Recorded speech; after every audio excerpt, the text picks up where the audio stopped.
Hello everyone and welcome to VAFA Tragics. It's great to be back for another year. Season 2019 is underway and it's my pleasure to welcome Nick Armistead to the desk as I've done for the last few years. Nick, it's great to be back. It is great to be back, Lenny. I'm a little bit surprised that you're back with me after the success you've had over the off-season with the Winx documentary. Yeah, it might be a short-lived Rubbing experience. shoulders with Bruce. Yeah, that was good fun. It was good fun doing that. Yeah, good.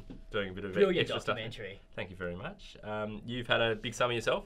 I have. I returned for my last season of cricket at St Barnabas. John Farnham style? Yeah, it was. The last few years have been my last season sort of thing. But this, after the success... Where does St Barnabas play? North Balwyn, down at Myrtle Park.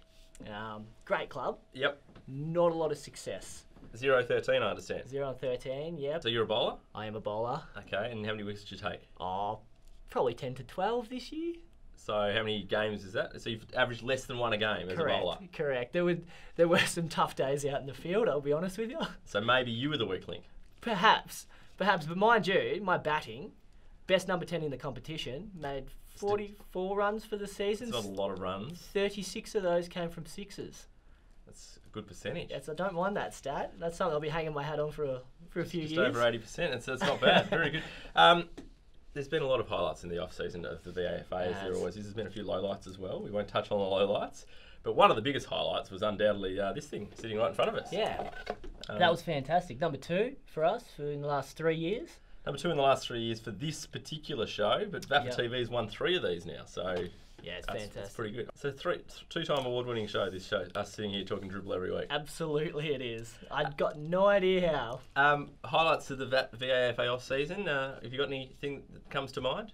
Oh, all settled in the new building now, I understand. We are all settled in the new building. It is beautiful, it is immaculate, it's in the 21st century, which is quite nice, and that's going well. Probably the one over the off-season that really sticks out to me comes from Box Hill North. They sent out a recruitment video a couple of months ago to the tune of Queen.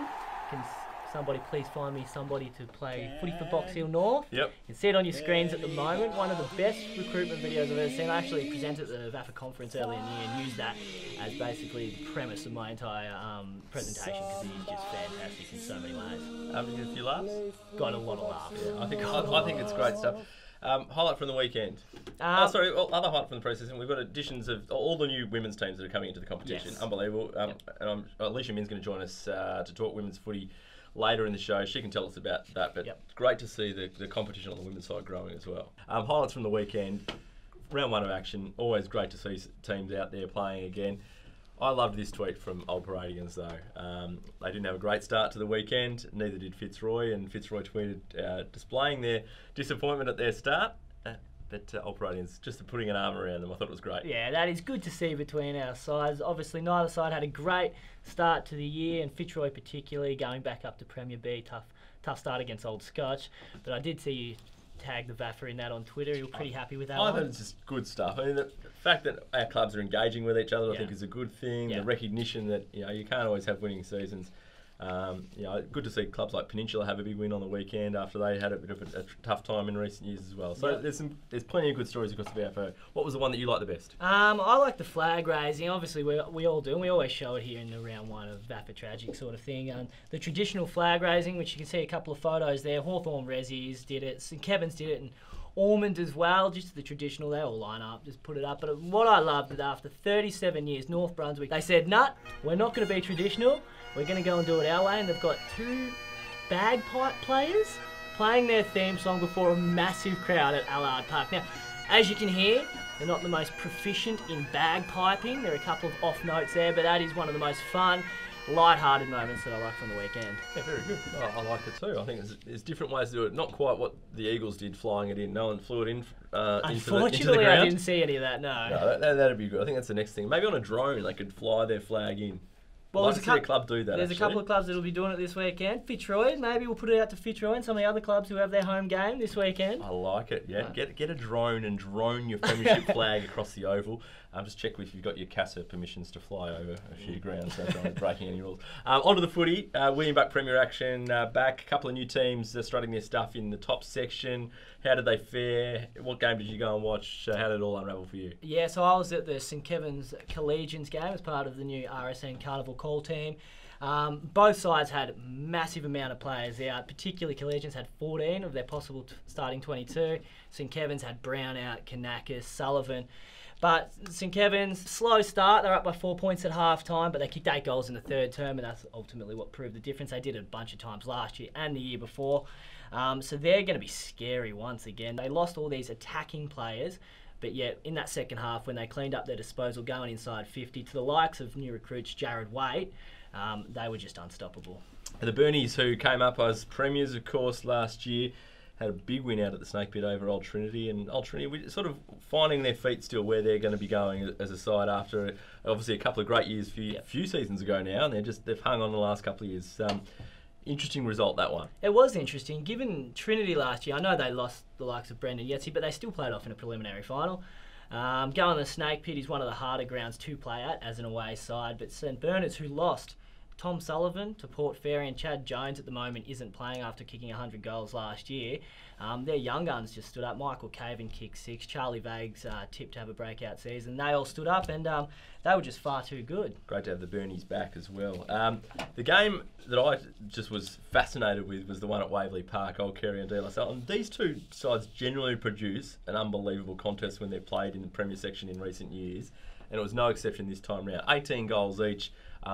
Either side, all day goal for goal pretty much. Kerry got a bit of a lead in the last, then De-La came back, took the lead, kicked 3 goals in a row. De-La led by 10 points, and then Kerry's kicked the last couple of goals of the game to win. And then Christian Jackson, the last minute of the game, has kicked that last one that you speak of. But that's a big win for a team who's come up without a grand final loss. That's massive for Old Kerry going in the next couple of weeks. Oh, huge for them. Zavs did a number on OMs at Elstonwick Park. Yeah, they kicked the first 6 goals of the day. Brendan Goss was back in form. He's fit, and we're going to be talking to him on the podcast this week about it. He kicked 5, Matt Hanley 4, and Rowan Buick's the one that's come in. When you say he's fit, is he unfit previously, or is he just... everyone's fit coming into... He's had a few struggles, and he hasn't put in a full pre-season over the past couple of years, unfortunately. From all reports, he has now, and he's fit. The Tunners also made finals last year, and they went down disappointingly to Uni Blues. Yeah, and that was a really tough match, a really good match. Tunners can hold their head high. It was only a 10-point loss, but in the end, for the Uni Blues, it was that top-tier talent of Ace Cordy, who kicked 4 goals. They had Tom Young come in from former VFL, and a couple of other players. Cam O'Shea was best on ground, so it was that top-tier talent in the end that probably proved the difference. Quickly into Premier B, Monash Blues must be dreading the fact that they've played Uni Blacks, I think, in the opening round 2 years in a row, because it was a pretty similar result to last year. Was there any way we can organise a fixture for them next year if they hang on in Premier B? Don't play Blacks? Yeah, they've been stitched up by the footy ops department there, I would have thought. Unfortunately, they did stick with Blacks for a couple of quarters, but Blacks, who are notoriously very strong, I guess, in Premier B, despite the fact that they've lost one of our favourites, Lockie Dornorth, over the off-season, but they've run out 90-point winners quite comfortably. Gone back to the Apple Isle, has Lockie. He has. Lockie's gone back to work on the farm with the brothers, so... A couple of good results in Premier B, because last year it was all about the blowouts, and I know there were blowouts. Old Scotch thrashed Fitzroy as well, which wasn't a great start to Fitzroy's return, but Old Geelong coming up and beating Beaumaris. That is the biggest result in Premier B, and possibly across the competition. Old Geelong hadn't been up to Premier B since 1958, so for 60 years. So in their first game back, to get a 13-point win against Beaumaris. Granted, Beaumaris have had an exodus of top-tier talent, but they've got a lot of talented juniors coming through. But Old Geelong, fantastic win for them, and I'm guessing they partied just as hard as they did last year when they got promoted. St Bees, Mentone Tigers and Parkdale Vultures, a bit of a local derby there as well, and the Tigers are showing their stuff, winning by 17 points.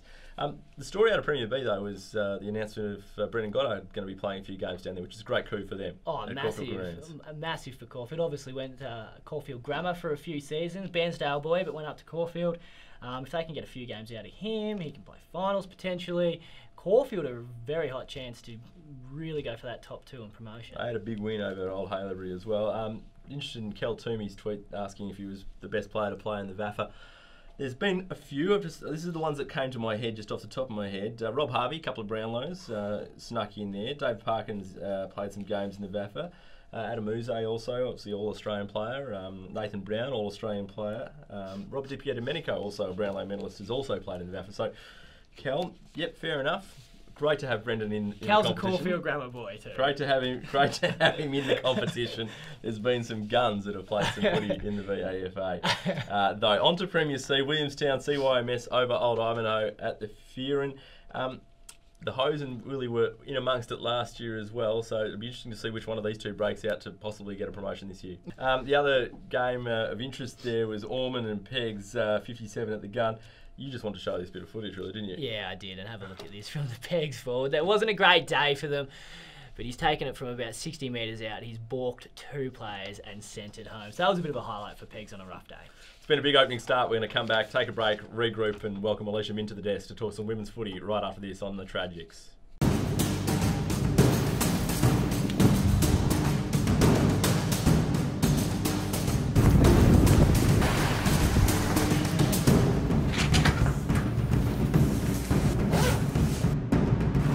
Back to the Tragics. As I said before the break, it's time to talk some VAFA women's footy now. A huge off-season for the competition again as yet more and more girls flock to the VAFA. To tell us all about it, Alicia Min joins us at the desk. Alicia, welcome. Thank you, Lenny. Thanks for having me, Nick and Lenny. Glad to be here. Award-winning show. Well, you've been on before. It's the second time now. You're getting used to this. It is. First time as the women's reporter, though. So. That's okay. You can talk. You have to talk women's footy. How was your off-summer? Your off-season? Off-summer? Off-summer. Great.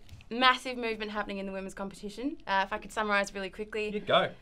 It's mirroring the men's competition now with Prem B, Prem C. All three sections with reserves. Very exciting. And also the double promotion relegation, which just opens up real competition for those sections. So this is the first time we're having proper relegation and promotion in a women's comp. Correct. The top 2 sections. Top 2, sorry. Top 2 sections, yeah. and so it's still allowing for grading across the rest of the competition. Absolutely. So how many sections now, how many division sections are there now? 4 as well, mirroring so it's exactly the same across the board, just don't have reserves in those divisions, is that right? Correct.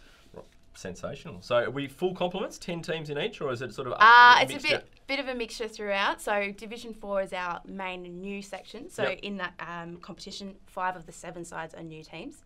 So if I'm going to jump into that really quickly, exciting on the weekend, Richmond Central versus Albert Park. The celebrations from both teams, so Richmond Central got away with the win. The team just went nuts. They loved the win. And Albert Park, the first goal they've ever had, just went insane again. So if you just check out that footage, you'll really enjoy that. We talk about it all the time. Clubs just having the phone out. So that first goal, especially at Albert Park, it's great to have the phone out filming that. It looks great on social media. Yeah, no, love it. Love seeing it run through the vision there.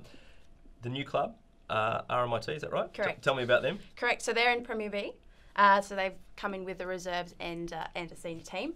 They had a tough day at the office in round 1, as did a lot of the teams, but we're teething a bit. We're realising where we sit, and I think they've got a long way to go. So they're backed by their academy. They have an academy as well, so they'll have players come through, and they're great numbers. Yeah. So total clubs now in the women's comp. We have 79 teams, 55 clubs. 55 clubs, and then the men's is about 67, 68? 68, I think. Yeah, so pretty close. Yeah. It's getting there. Pretty close to parity. That's Absolutely. unbelievable. What was your other highlight from the weekend in the women's footy? So William Black Premier, I thought Scob Saints were fantastic. I think they're the one to keep an eye on this season. Fourth quarter, came home with the win. They had the Rising Star nominee with Taylor and Nichols. Just a lot of good things happening there at that club. And that was at Brunswick Street Oval. So away from home, good win. Great. Tell me about was it some Beats Mentone Tigers and Taylor Harris? Yes. So in the Premier C competition, Brunswick Renegades and St. Bede's Mentone Tigers absolutely got behind the Taylor Harris movement. Check out their social media here. Some of their attempts at the kick are just hilarious, but it just shows how ready they are to just have fun and enjoy themselves, which I know you love on this show, and we will enjoy that. Absolutely, no, more of it, please, and keep doing it. And I reckon the more impersonations and celebrations of everything that goes on in your footy club, we want to see it here on the Tragics. 100%. Agreed. What about off-season generally yourself? Did you have a good one? Did you go away? Distance yourself from footy? Nick played cricket. Stupidity. Just get on to Damon Marcon's tweets on... I have seen a lot of them. Some of my funniest Twitter going around. Funniest Twitter going around in the summer on a Saturday is Damon Marcon, just referencing people playing cricket. Yeah. You don't play cricket or anything like that, do you? I play softball and golf, so took that up over the summer. How's your golf handicap? Don't have one. I'm not sure if we'll get one anytime soon, but I'm trying. So a bit of work to do. Absolutely. Very good. We're seeing you next week? Correct. We'll see you next week. Thanks Alicia for having Min me. joining us to talk women's footy. Back with to wrap up on the Tragics after this. Anytime is the right time to get fit at Anytime Fitness. Access over 400 gyms across the country 24/7 and discover why more Australians train at Anytime Fitness than any other gym. Go online and register now for your free 7-day pass and feel something better. Welcome back to the Tragics. It's been a big opening show for the year so far, so we're going to get through these pretty quickly. Best use of social is back, which we're happy about. Yeah, huge. And we'll get into some quick questions to wrap up as well. Starting off with the social, what did you like over the summer? Now, I obviously mentioned it earlier, but Box Hill North and their recruitment video is one of the most elite things I have seen. But I want to give it to another one as well. Swinburne women. They've just got one of their players falling over here to the tune of tub thumping. I get knocked down, and that is one of the funniest scenes. It's simple but so hilarious. Yeah, great stuff. I'm just watching all the copyrights on all these little videos going out. I'm a bit worried about those. I'm going to, of course, mention the Panthers. They won in the opening round as well. But the Panther post-match is a new addition, which I'd like to see more clubs do. I think it's a great addition to your social media foray. Get around it. I really enjoy it. Obviously, the alliteration helps with Panther post-match. And, of course, replaying a bit of Jason Wood's 1998 hanger is also a good thing. So, a really good week for the Panthers on the social front. Yeah, they're killing it at the moment. They're killing it. And the Parkdale boys. Yep. Also, we've got to give them a mention. We mention them every week. Yeah, but they deserve it. I know. To be fair. I know, they're very good. They've got a lot of their players in the off-season doing a bit of travel guide show here, so you can have a look at that. On to the quick questions. I'm going to fire away with you. Was Masala Dandenong, which name change over this off-season, which we didn't mention as well. Yep. They've just added Dandenong. So give them a location. Yep, geographically, it makes sense. It's not a massive change. I'm not sure. It is what it is. It is Masala. Anyway, Masala Dandenong, good on you. Was their win the win of the round? By a mile. By the length of the Flemington Straight, they've defeated South Mornington by 46 points. Now, South Mornington were 5th last year, pushing for finals. Masala's come out and absolutely belted them. Couple of new recruits. Declan Fowler kicked 5 goals. Win of the week by a mile. Go. Has Division 4 flag unleashed a beast in North Brunswick? No.